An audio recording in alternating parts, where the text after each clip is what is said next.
విప్లవాత్మకమైనటువంటి మార్పును తీసుకొచ్చి వార్తలు అంటే ఇవి, ఇలాంటి స్పష్టతతోటే వార్తలు ప్రసారం చేయాలి, అక్షరానికి నడకలు నేర్పినటువంటి యోధుడు రామోజీరావు గారు ఈరోజు ఉదయం 5 గంటల సమయంలో తుదిశ్వాస విడిచారు. సో అక్షర యోధుడికి అశ్రునయనాలతో ఓకే టీవీ అర్పిస్తున్నటువంటి శ్రద్ధాంజలి. ఒక్క నిమిషం పాటు మౌనం పాటిస్తూ తిరిగి వార్తల్లోకి వెళ్దాం.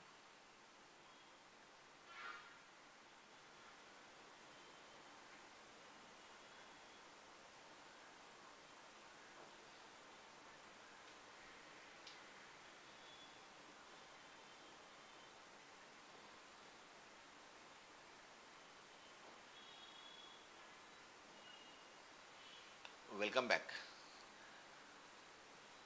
పత్రికా రంగంలో ఎనలేని సేవలు అందించినటువంటి రామోజీరావు ఈరోజు తుదిశ్వాస విడిచారు.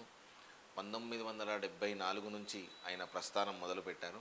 1974 ఆంధ్రప్రదేశ్లోని ఒక చిన్న సిటీ టౌన్లో పత్రికలు 5,000 పత్రికలు ప్రచురించడంతో మొదలుపెట్టినటువంటి ఈనాడు ఈరోజు ఏ స్థాయికి ఎదిగిందో మనం కూడా చూసినాం.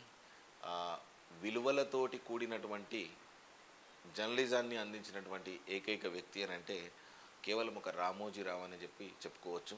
అందులో పెద్ద అతిశయోక్తి కాదు. సో ఇటువంటి వ్యక్తిని మనం కోల్పోవడం మన దురదృష్టకరం, బాధాకరం. ఒక జర్నలిజానికి నడక నేర్పినటువంటి వ్యక్తి రామోజీరావు. ఎంతోమందికి జీతాలనిచ్చి ఆదుకున్నటువంటి రామోజీ ఫిలిం సిటీ ఈరోజు మనకు బోసిపోయి కనిపిస్తున్నది. రామోజీరావు గారి కుటుంబ సభ్యులకు కూడా ఓకే టీవీ తరఫున ప్రగాఢ సానుభూతి ప్రకటిస్తూ వారి రామోజీరావు ఆత్మకు శాంతి చేకూర్చాలని ఆ భగవంతుని ప్రార్థిస్తున్నాం. అదేవిధంగా ప్రధాన వార్తాపత్రికలు చూసుకున్నట్టయితే ఈరోజు టీపీసీసీ